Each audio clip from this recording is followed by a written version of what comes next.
Fala galera, eu vou do Fusari com mais um vídeo pra vocês. Como é que vocês estão? Espero que todos vocês...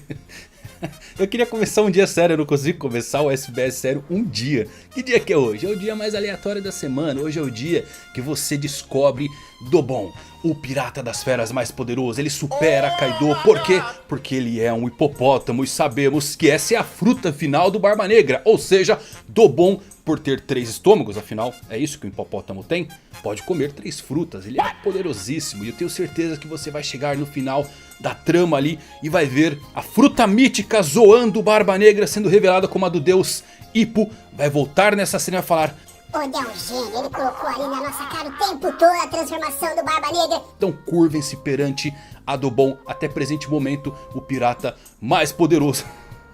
Cavalo. Eu não paro, né? Esse é o SBS. É perguntas enviadas por vocês, respondidas por eu, que não tenho muito gabarito para responder. Quer mandar tuas perguntas, tuas teorias doidas?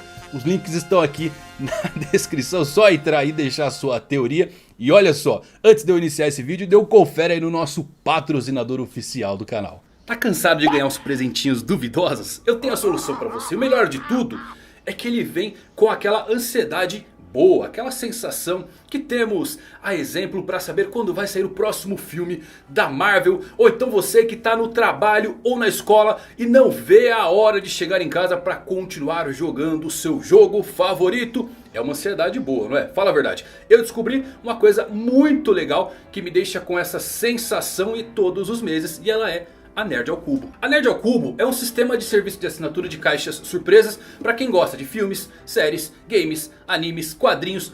Todo mês eles enviam um cubo surpresa que contém até 5 produtos oficiais e exclusivos. Você pode receber produtos como camisetas, itens colecionáveis, decorativos em geral, acessórios, e ainda tem os benefícios de assinante, como acesso antecipado de edições limitadas. Todo mês tem novidade para você ver como é muito legal. Eu vou te mostrar o que eu recebi na edição desse mês. Se liga só, um parzinho de meia da Hora da Aventura para você mandar aquele pack de pé, mas com estilo. Um cubos do Dexter. Um chaveiro do cientista mais maluco, Rick. Revista spoiler dos X-Men. Bom nessa revista é que sempre vem com uns posters para você colocar aí na sua parede. Olha só, Jujutsu Kaisen nesse mês. E claro, a melhor parte, super camiseta dos X-Men. O preço é a partir de R$ 89,99 mais frete no plano anual, que é o que eu assino. Se você fizer as contas, tem pelo menos uns R$ 150 em produto e vale muito a pena. A experiência, eu garanto, é sensacional. Imagine receber uma surpresa dessas diferente todo mês e você merece. Ah, e tem outros tipos de assinaturas também, como a somente de camisetas ao cubo, onde você pode receber apenas uma camiseta irada todos os meses. Curtiu essa novidade? Então vai lá no site da Nerd ao Cubo e veja as opções de assinatura e de planos. Pode confiar, a Nerd ao Cubo existe há mais de 6 anos e possui milhares de assinantes no Brasil inteiro. Se quiser testar o serviço, use o meu cupom MANGAQ, que vai te dar até R$25 na primeira compra, e o link está aqui na descrição. Agora sim, vamos tirar essas dúvidas hipopótamas.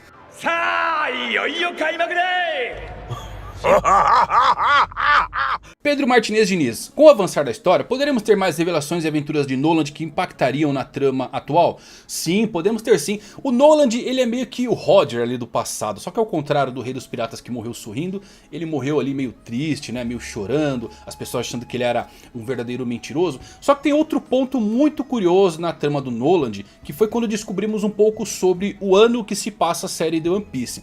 Então, a aventura do Noland se passa 400 anos atrás na história do Luffy. Beleza? O que que isso impacta? Por que o Oda escolheu especificamente 400 anos para inserir esse personagem? Eu fiz um vídeo sobre os alinhamentos planetários que podem vir a acontecer no mundo de One Piece, trazendo um eclipse.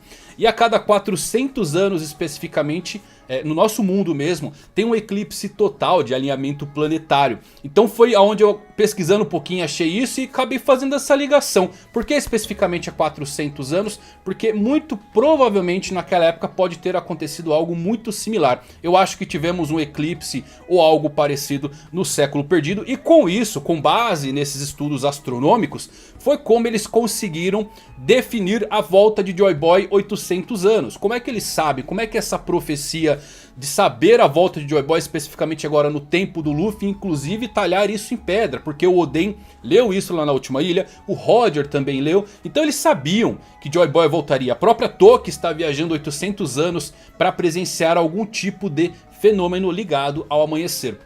Eu acredito que isso não é um poder de visão como o da Madame Charlie, que vê séculos e séculos à frente. Foi realmente um cálculo astronômico de alinhamentos planetários. Então o Nolan, de há 400 anos ali, estabelecendo esse ponto, pode ter ocorrido um fenômeno muito parecido.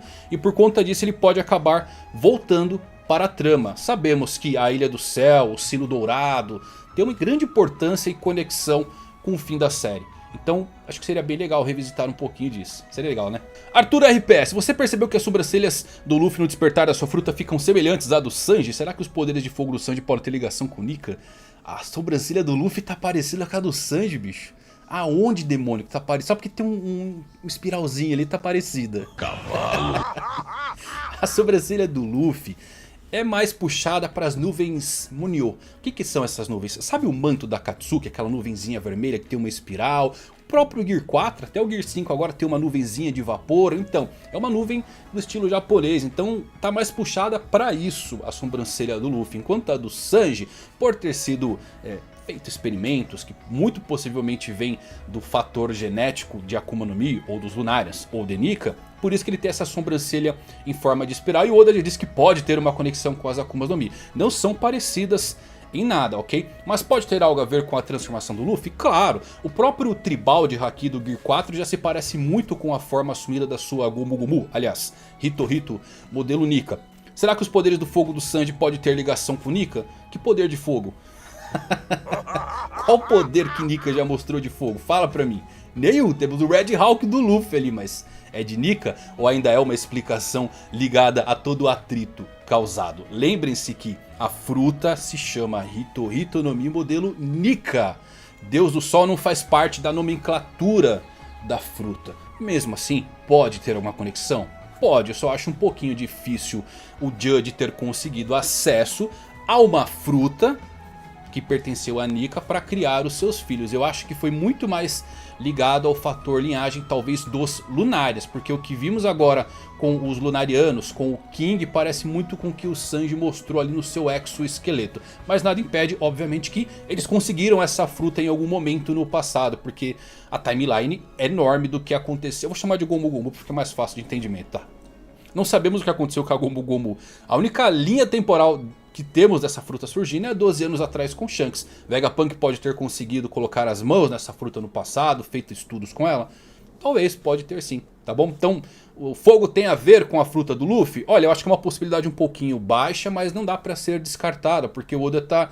ele tá mudando tudo, ele tá jogando um monte de informação do nada que você fala, caramba, o bicho é um gênio. Aguardem, Barba Negra, Deus Hipopótamo no final, aí vocês vão ver só. Miguel Felício 67, qual a chance da última ilha na verdade ser chamada de Luffy Tale? Acha possível? Gostei do jogo de palavras, Luffy Tale, Left Tail.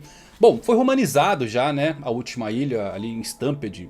É escrito original como sendo Left Tail. Vale lembrar que nem mesmo os japoneses sabiam que a pronúncia era isso. Para todos os efeitos sempre foi Rafteru ou Raftel, como chamamos. O japonês ele é basicamente feito para trollar qualquer um. Nem os japoneses conseguem entender o que o Oda está escrevendo. O cara consegue escrever códigos secretos no melhor estilo Da Vinci. Somente quando romaniza ele sabe o significado real.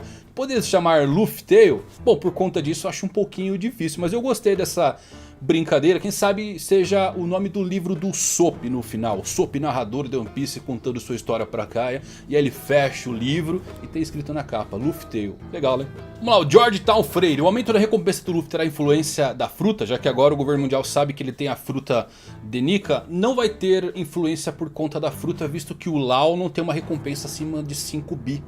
E ele tem a fruta dita por Suprema. Eu gosto sempre de lembrar que a Gomu Gomu, nas prévias de One Piece, Romance Down, ela tinha uma recompensa igual ao Op Op de 5. Tava na nossa cara o tempo todo, né, que essa fruta deveria ser importante. Mas ela tinha uma recompensa de 5 bi também, muito parecida com a fruta do Law atualmente. Então o valor não interfere, porque a fruta em si, por mais que ela tenha um valor enorme, se ela já foi usada por alguém, ela não vale absolutamente nada. Eles poderiam simplesmente matar o Law, colocar uma fruta perto para ela renascer? Bom, eu acredito que isso no mundo de One Piece ainda é um grande segredo para a maioria das pessoas, mesmo para a marinha. Poucos são que conhecem, talvez Vegapunk, talvez o próprio Insama. Vimos que o Gorosei mesmo não tem tanta informação sobre as frutas, eles não sabiam da Gomu Gomu, o que acontecia, o seu despertar. Então, existem vários mistérios ainda que, por mais que nós tenhamos um pouco mais de conhecimento que o mundo em geral do One Piece, que eles permanecem obscurecidos, são mitos, são tabus.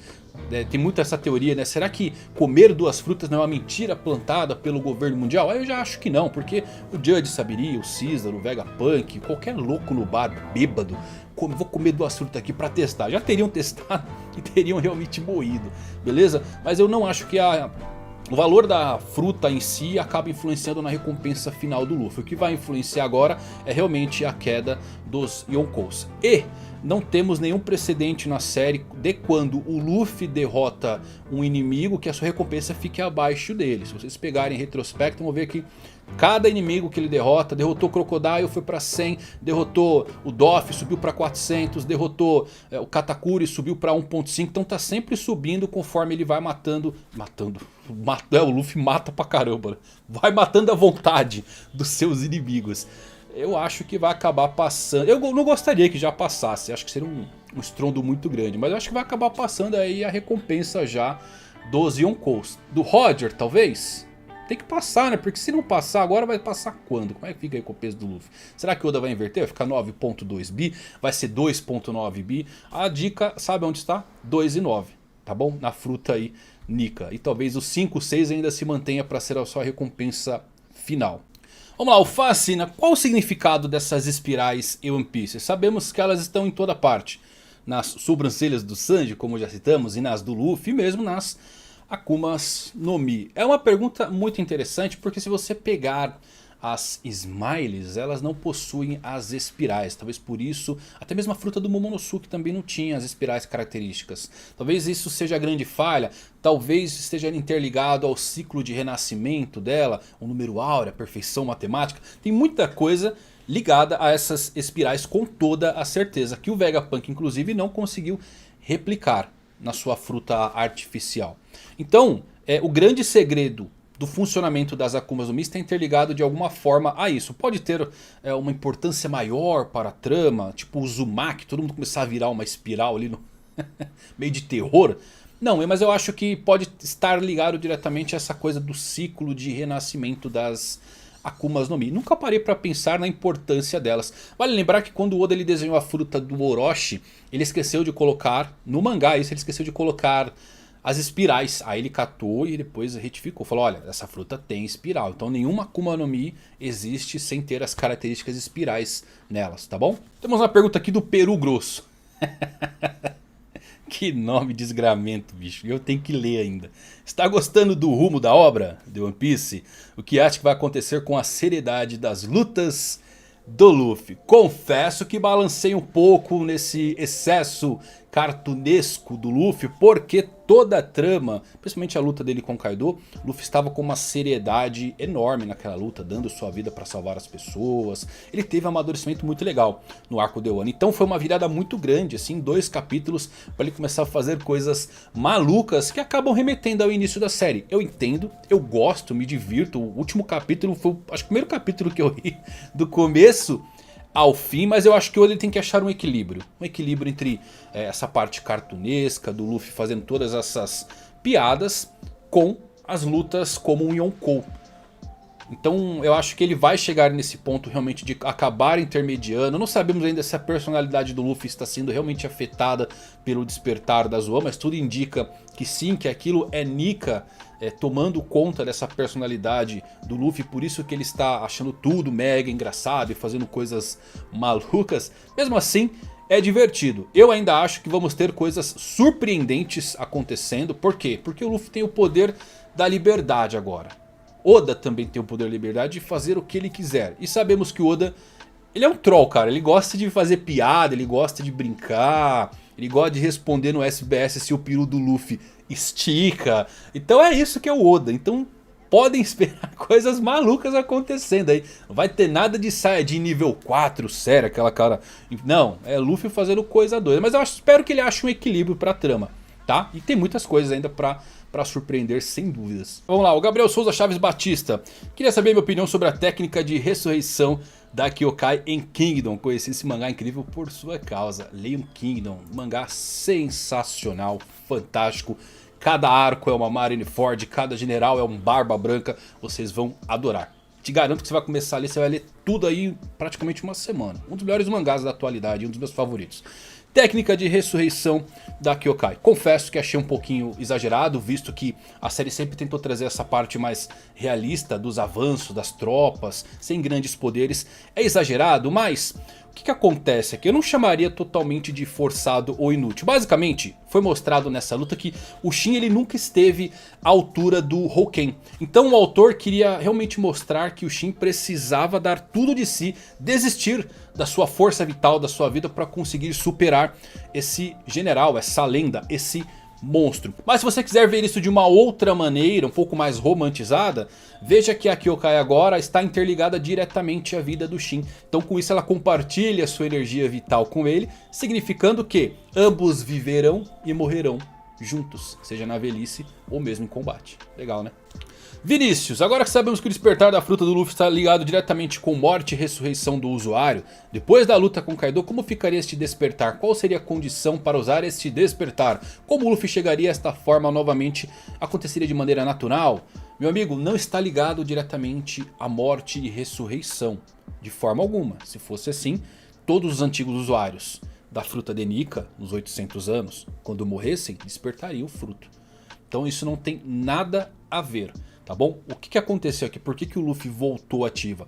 Por Haki do Rei, pela sua intensa vontade. Se lembram da cena quando o Kaido nocauteou o Luffy? Essa cena foi bem específica. Eu me perguntava por que o Oda colocou isso. Era só pra hypar o Luffy, mostrar que ele tinha realmente uma força de vontade incrível. Mas lá em Kuri, ele acabou sendo derrotado com apenas um hit.